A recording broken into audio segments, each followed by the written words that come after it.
iRobot has a fairly extensive use of CGI. In the past, computer graphics have been used in movies to create environments, landscapes, all kinds of things. More and more we're seeing computer graphics used to create characters. And iRobot, I think, really sort of pushes the envelope on that particular use of CGI. One of our main characters is actually computer generated in this movie. And for me, what's interesting about that particular use of visual effects is it suddenly goes away from being purely a technical exercise and becomes more about character and emotion, which I think is what good movies are all about. In this film, I think we're definitely pushing the envelope with that idea and trying to create a fully realised character via computer. You're seeing full concept illustration, and this is the first vision of the exterior world. It was way more futuristic in some ways. We started the project about a year and a half ago. I got the script and it felt very dark. That was the first pass, Jeff Winter, and I liked that. And I was when I read the script, I thought, wow, that's Alex, period. And then I called him the next day and I said, hey Alex, this is cool, man. This is exactly the kind of... He said, well, I'm going to stop you right there. This is not going to be like Dark City or The Crow. I want something completely different this time. I want a movie with blue sky, real, documentary of the future. I said, wow, that's a surprise, and I started to design for him for a while on taking that direction, which was very stark futuristic, using Calatrava design, the type of stuff that those big architects do now. We were supposed to shoot it in Sydney, and we ended up being in Vancouver after a while. We both came here and looked at the place, and the thing became more textured, less slick. The great thing, though, is I think we stopped at the right place, where you have grunge in a movie, dark thing, but you also have bright Plaza USR world, which is very pristine, very stark, very simple, not over busy or anything. When you look at a street today, it's not like the future, it's not like the present has swept away the past. The past is still there, except that it's been layered with veneers of different eras. The first approach to Vancouver for me was like very challenging. For Alex as well, the first thing was that, God, this is going to be really, really hard. We had to really look hard to find tiny little bits of the city that fulfilled what the script needed. A lot of it was dressing, a lot of it was created digitally, but it certainly didn't lend itself easily in terms of locations to, I guess, what I had in my mind in terms of the look of the movie. This is new for me because I haven't really done that type of futuristic stuff before. It was very much fantasy oriented before. This time, Alex wanted to be much more realistic, and that's the path we're following.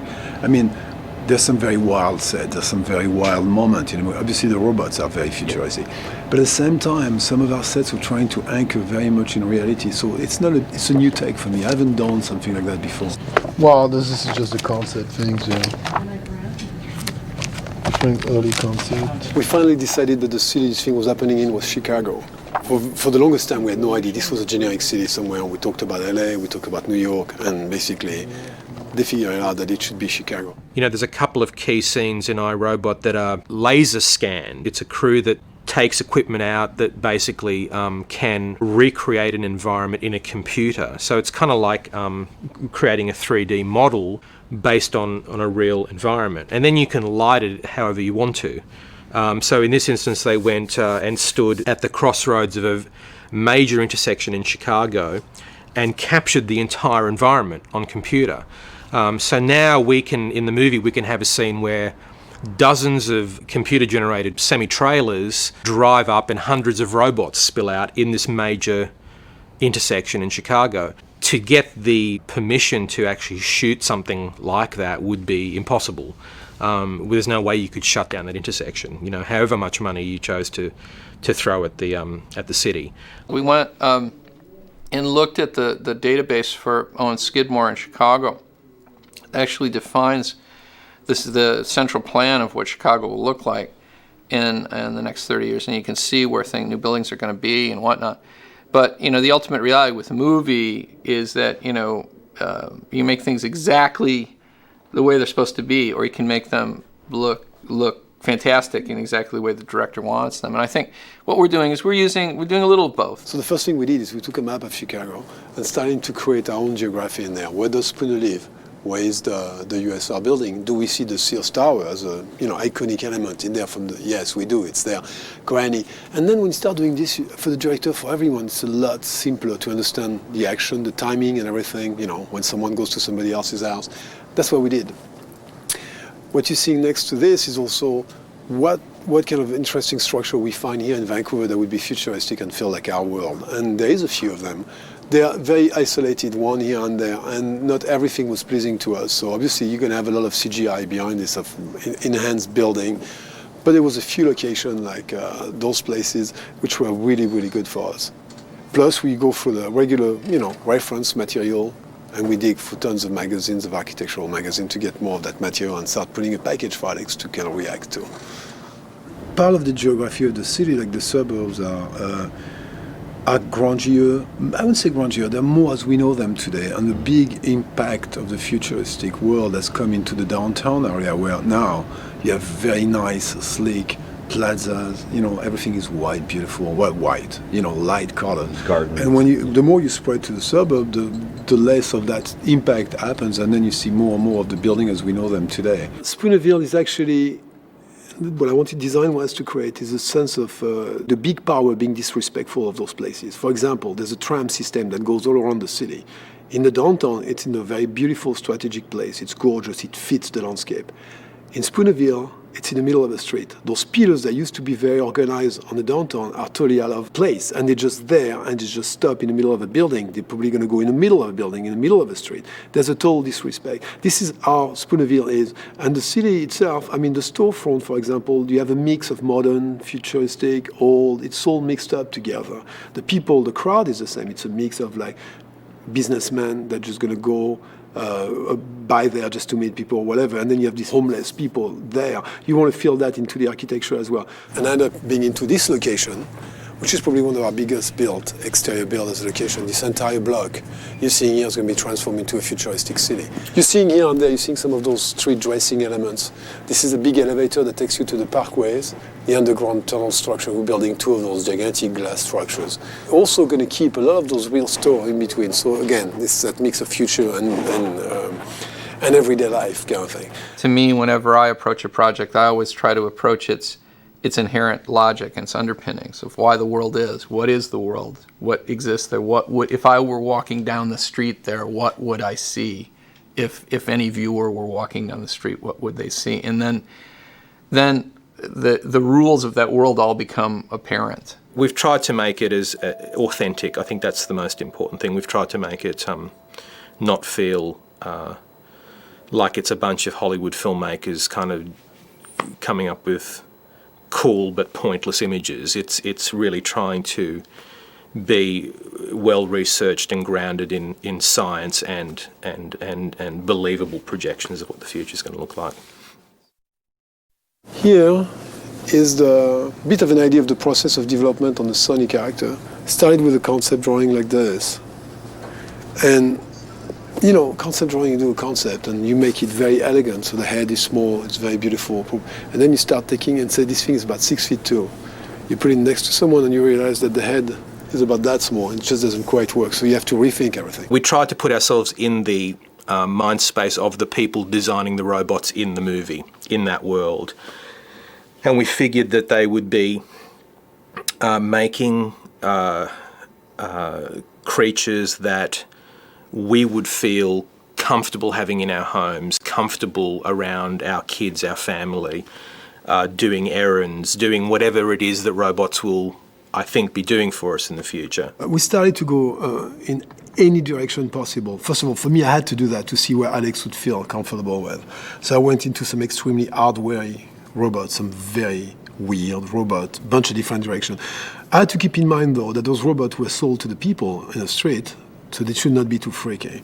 They could not be too cute either, because the time they turn around, they don't morph. They stay the same thing, but they have to suddenly become scary. The robot of the future should not be so much hardware as much as they should be computers of the future. They should be like living, moving computers in some ways. It is about a question of making them familiar, making people feel comfortable with them. And again, it feeds right back into Asimov's laws, which is about safety. It's about feeling secure in the knowledge that the robots can't turn on you and hurt you in any way. We decided to try a test on the blue one. So what we did a clear version and sandblasted one side. It's all been about transparency, how much transparency we could put. It's been a very long process to determine exactly how much transparency we need on those, and it took a while. We created the final design of transparency on the face, and from that point on, every part, limbs of the body were following the same pattern. If the face was working, everything else worked. The face is basically 3 levels. There's the mechanics on the inside. Then you have an underskull. On top of the skull is a soft skin, which is some kind of futuristic silicone in some ways. So if you touch him, he's soft. But behind that is a clear skeleton. So that's how you create all the layers. On that clear skeleton, you have parts, elements, like chips, wires, and all that stuff, just make it work. So it gives you many, many layers. At the same time, you're not blocking out all the transparency with a thick, opaque material. That's why it's clear on the inside as well. Same thing for the chest. And when Alan came in, we had to position this robot across from him and figure out the articulation point and try to do something as similar as possible to the actor. When that stuff was done, we started to create the robot in the computer based on those proportions and develop it, and then start machining the part, like I was telling you, to create the actual lining dummy and the hero one. From that point, that data was sent to CGI people to create the animated one. What if you went more with a negative curve? Going out? Like that, yeah. This is just the early stages. Okay. This is his inners. You can turn on his outer. We're working on putting mechanics up in his brow. I've got legs down here too. Oh, and this is some that Patrick designed. Patrick did this? Patrick did design some of these interiors, yeah. Sonny is such a ephemeral character, and he's so subjective from scene to scene. And it takes you a long time to get to the point where you know what he should look like, because you light him a little differently, and suddenly he looks completely different. And it's not just a matter of me knowing what I want him to look like and liking a certain look. There's an army of people who all have to know that, because they're the people who are making Sonny. Another thing that just sort of came on its own when I was drawing it. I decided to kind of replace mechanics by futuristic muscles. I thought that would make it, in some weird way, very human, and also to a little extent, a tiny bit disturbing as well, because it's almost like someone you took the skin off, like those weird figures in laboratories. So that sort of became an appealing thing to Alex, and we went in that direction quickly and developed the muscle idea. Just to say that what I think the 2 important things about Sonny beyond the character, where I'm not really stepping in, I'm really taking care of the design, was the transparency, the sense of fashion, and also the very closeness of the human being on creating muscle rather than bolts. And that was for me, that were all the key things that made me design that thing at the end. What you're seeing in the script again is that this thing can be very scary or very beautiful and angelic in some ways. What transparency does for us, and that's some of the thing I was thinking about at the beginning, is saying, we're in the interrogation room. There is the typical top light. The robot is backing up like this. You see the front of the face lit. You don't see, and this is actually a real physical thing that works in real life. You see just the outside of the face lit. If he brings in the head underneath the light, suddenly you're seeing all the inside of the head. So this figure could be very beautiful, angelic, and become suddenly this weird mechanical thing. When we make Sonny the robot all computer generated, his emotions, his feelings, his representation of those emotions and feelings on his face are all going to come from our understanding of Alan Tuvik's performance. Yeah, this is a very different process, this digital work, as opposed to putting on makeup at the beginning of the day and doing your hair and having it all, that's your look, and it's no makeup, no hair, no costume. Well, the costume is this green stuff, this spandexy stuff with little points all over the place that they can mark my movement. Alan is the soul of Sonny, as much as any regular actor appearing on film in the usual way that we know and understand. At the moment we're animating Sonny, and we're comparing the tiniest nuance that Alan makes on screen. We're analysing him to the frame and trying to have Sonny copy exactly what Alan has created, because Alan has created a great performance. I mean, he's really put it on film, and now my responsibility is to carry that through into the CG character. This is this take. I don't like the recoil being so slow, as if I'm preoccupied with the recoil and not what's happening in the room. These two people have scared me. I've hid. I've now jumped out because I can't hide anymore. He's about to find me. I lose it. I thought coming in and getting a chance to look at the performance and redo it, I would have an opportunity to take what I did and improve upon it. Any mistakes I felt I made, I could hone the performance. But I was at the height of robot training when we shot this. Now I'm not. We auditioned hundreds and hundreds of people for Sonny. I don't think I've ever auditioned so many actors for a character, ever. I mean, by far. And it was a real process of elimination. You know, I wasn't quite sure what I wanted, but I would very easily discount people. I could instantly look at someone and go, that person isn't right. That guy isn't right, you know. And I did that with at least 300 people, to the point where I was doubting my sanity and the casting directors were doubting my sanity, and it was getting to the point where I think people thought either I don't know what I'm doing or I'll never find this guy. And then Alan came in very, very late in the process, and I instantly went, he's fantastic, he's perfect. And I don't know what it is really that made me realise instantly, but there's this sort of childlike quality to him, I think, that I wanted Sonny to have. And Alan had that, or brought that quality to the character. I am unique. There have been obviously other times this has been used. I mean, I think the most obvious one is Gollum in Lord of the Rings, where they used a very similar technique. But the way I tried to equate it to everyone was, think of it as an elaborate makeup effect. I am unique. Alan, in this case, is the soul of that character. He's the one that's created the performance, and I've directed Alan, and I continue directing Sonny now, you know. But there's certainly no way we could have created Sonny without a real human actor behind the character.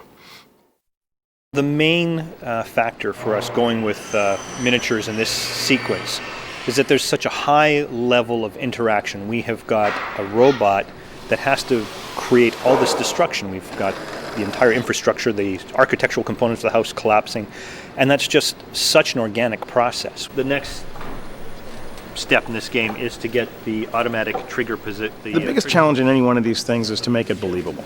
That's perhaps a bit of an overstatement, but the thing about what you're trying to achieve here is you've got to make the audience believe that your hero is really in danger. And that's the mantra for this particular sequence. Will Smith, the Spooner character, has to be in danger, in jeopardy of losing his life in every frame of the sequence. We've got this live action shot and the camera's doing a particular move. I'm scaling that to 1/4 scale on our miniature. You know, even a small mismatch in position can throw the perspective out. So you have to really pay attention to the details. There's a lot of, again, a lot of interaction and a lot of people involved in the process.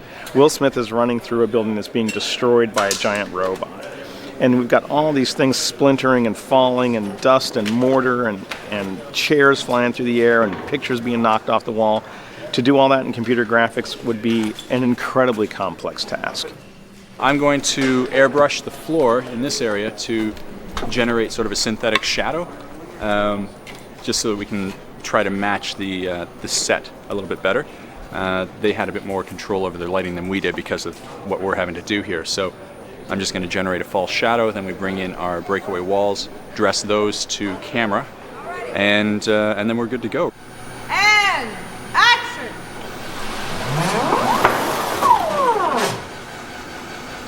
Right, back to ones, please. If you think about the world and what lights the world are lights of a given size. And when you're dealing in a miniature world, all the lights are too big, because they're all 10 times, or in this case 4 times too big. So you have to kind of cheat that and make that look like the lights are appropriate size. In the case of this shot, the difficulty here lies in the fact that it's being combined with a live action shot. A shot that was done months ago with the actors by the first unit. This shot has to join to it, and actually they're going to put the 2 pieces of film together, composite them electronically. And so I have to anticipate the the problems of putting them together and try to make that go smoothly. You get control when you use computer graphics to a certain extent. When you're working with a miniature, you bust it up, it falls the way that it falls, and you have to live with it and go on to take two if you don't like it. But one thing you do get from using miniatures or any kind of model photography is it's real.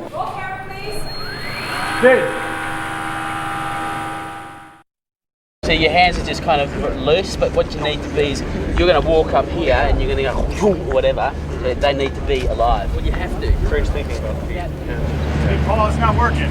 If I was going to invent a robot in the year 2035, what would I do in terms of how would I base their movement?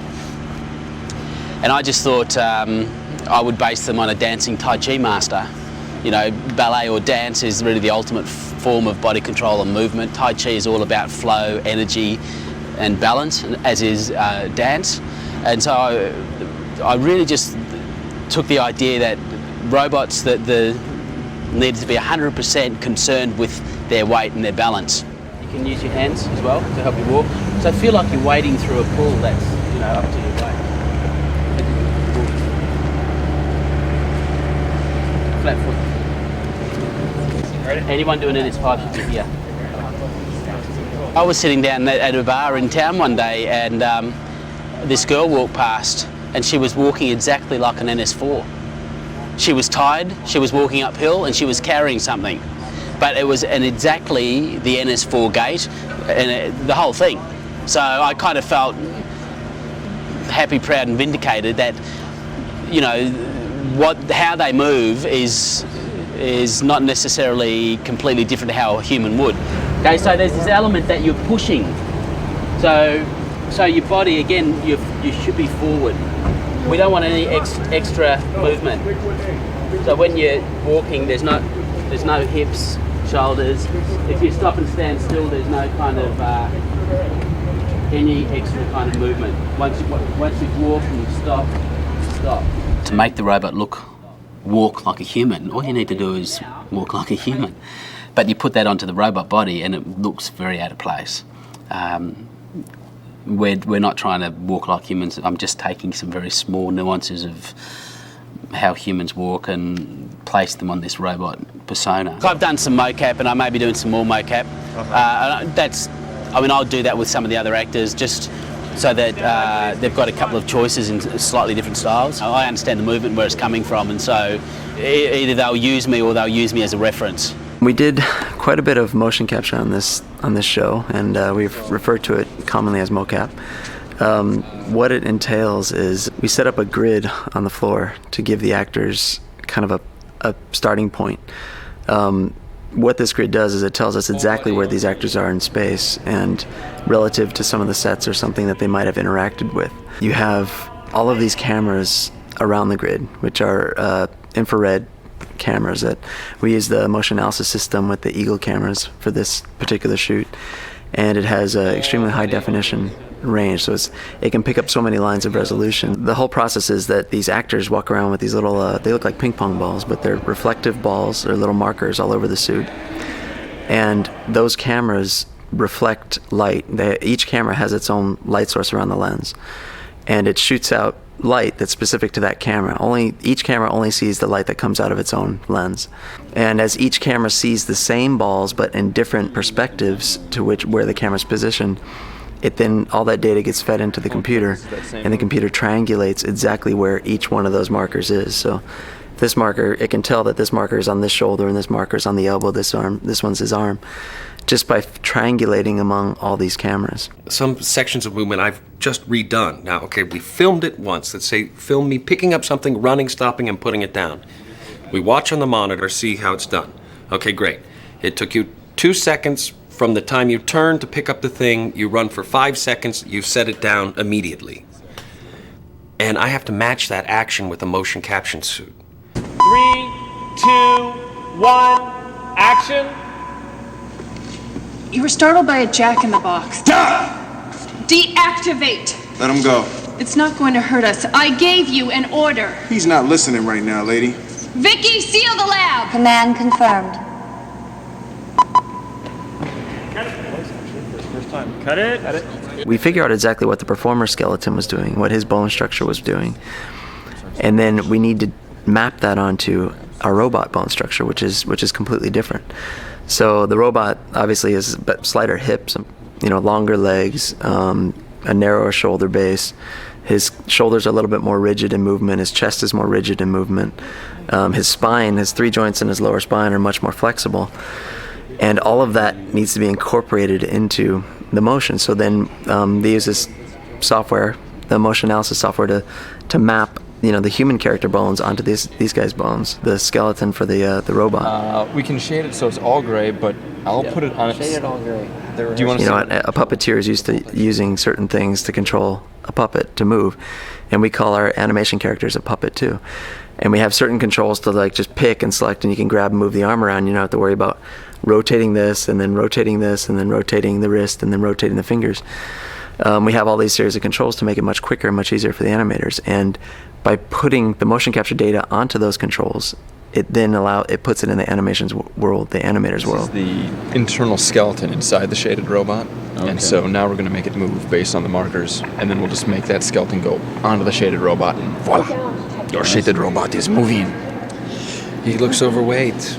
Motion capture came out of the medical world, and it was used to figure out, joint data, and I guess help doctors figure out what's happening to the human body when it goes through these stressful things. So they needed realistic mappings or animations of what the body's doing and what all the joints are doing. Surprisingly, it found this whole other medium that started in the entertainment industry. It started in games, I believe, and then got into film, and now it's it's much bigger in entertainment than anything else.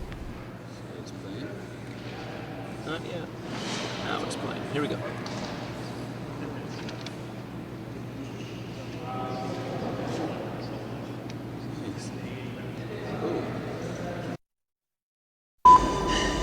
The nanites. Yes, stop. Super Alec. They used to do that in the old Superman show. That's pretty much what we used to be able to do. And they kind of it's the year 2035 in our movie. And one of the things that we want to put into the idea of our film is that there's technology in this world that doesn't exist today. And one of the ways we can do that is to create robots who, although they look like they will function and they must move in a way which we believe absolutely without question, we also want them to have that feel of, well, boy, we don't know how to do that today. And we do that by creating creatures which cannot be built in our physical reality. iRobot started off with 625 visual effects shots. That was what they went into production with the script they had at the time, and the way they did previs, they thought there would be 625 shots in the movie. And I came onto it with about 2 months left in pre-production, and the show had grown massively from a smaller show to a larger show when I came onto it. So now there are over 1,100 shots. We have a character that we're basically making a robotic movie star. Oftentimes we'd arrive on the set with some drawings. He has to be photoreal, he has to act, he has to emote. Maybe we have a little bit of really rough looking animation, and this is kind of what it's going to be like. We have a cast of thousands, we have our David Lean moments. And now we're going to shoot a bunch of blank walls. And the actor's going to have to run around this blank set and talk to people that aren't there and all these kinds of things.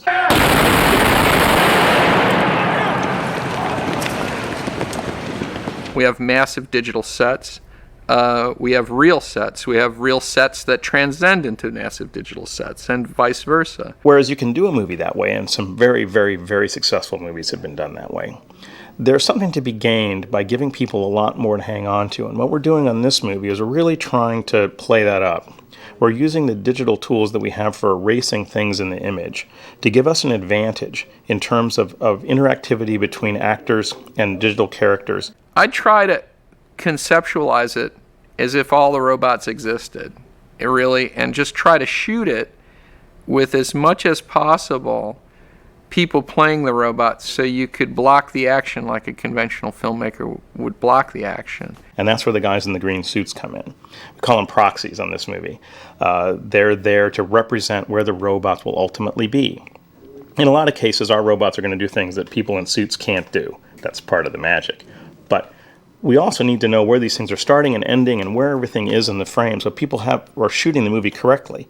They're going to shoot a wide shot because they know there's 10 guys in the shot, because they've seen those 10 guys, not just because somebody standing behind the monitor says, well, there's 10 guys here, so do a wide shot. With a proxy playing a robot, then everybody learns what the camera move is and say, okay, we know what's going on now. We're really trying to help the filmmakers understand how to shoot the movie in a way that when the digital effects appear on the screen, it all looks like it was there on the day. It all looks like it's all part of the same world. It all fits together. At that point, we scan the negative. Now the shot exists as a plate in digital files. So we scan the with and without pass. We're putting a digital robot into the without pass, but we're constantly looking at the with pass, okay, with Alan, and saying, does it have all of the same nuances? In fact, in some instances, we split screen and say, no, see, his nose flares. They need to get that back in. The camera moves that integration provides are then handed off to both the environments team, which creates any set extensions that are needed, as well as those moves are handed off to the animation department that starts animating robots for the scene. Then we get a pass for our reference, and that's with our one-to-one that was built by Patrick Totopoulos. That's human size. Sonny is 6'2" tall, and so it's a 6'2" robot that we can put in and see in that lighting. And then we shoot a chrome ball, which tells me where all the light sources are. If you look into my eye, it's like the chrome ball. You can see, because it's wet, you'll see this light reflected, and you'll see this white light reflected here. So we can take a picture of all the light sources.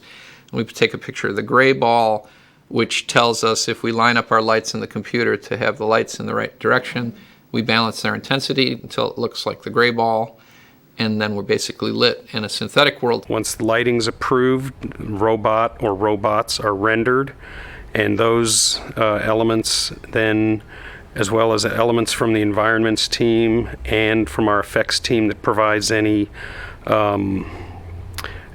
physical effects that we're generating digitally, those are all turned over to the compositors, who then tie all the elements together. And then we take real textures of the real sets and apply them to the synthetic textures and extend them and whatnot. Those finished composites are then output via digital film recorder back onto film. Suffice to say, we're all doing it to make it look real, and hopefully if we do our job well enough, people will say, well, yeah, they had a lot of really cool real robots on that movie, right?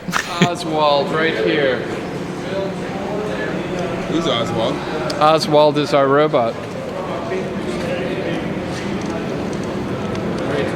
So Jeff, what I want is I want him to be, it's like we're going to get him this way once, right? Like that. Okay. All projects run sort of in the image of their leaders to a degree, and businesses and films are no different. Alex is a great director, and he's a great director because he personalizes his vision of what he thinks should be happening. He goes into it and he makes it his own. He filters the story through himself, So when he's setting something up, it's shot the way he wants to shoot it, it's played the way he wants to play it, it's cut the way he wants to cut it, and the camera moves the way he wants to make it move. Every movie, there's an evolution of story, of characters, scenes get switched around, and in this case, since one of the co-stars is a digital character, just to change his line, we had to redo the shot. We redid shots to accommodate script changes. We redid acting to accommodate performance changes. So, we've all heard of reshoots for actors. In a sense, we did reshoots for our digital co-star. We made the decision to try and deliver some shots of Sonny very early in the VFX pipeline, because that was the stuff we were most nervous about. We wanted to see what Sonny was going to look like, how he was going to work, and try and iron out the bugs.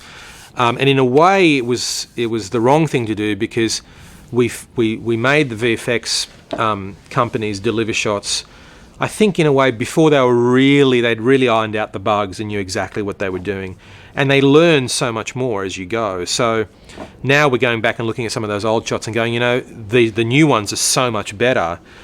I've been saying, just go back and redo those like these new shots. And there was a bit of a leap of faith on this film, on both the studio and the director's part, in investing so much of the eventual success of the film on a digital character that at the outset no one had seen, no one had knew for sure that the character would be able to deliver the emotional goods that it was going to have to make the story work. So luckily there are studios and filmmakers willing to take that leap of faith and push the technology forward.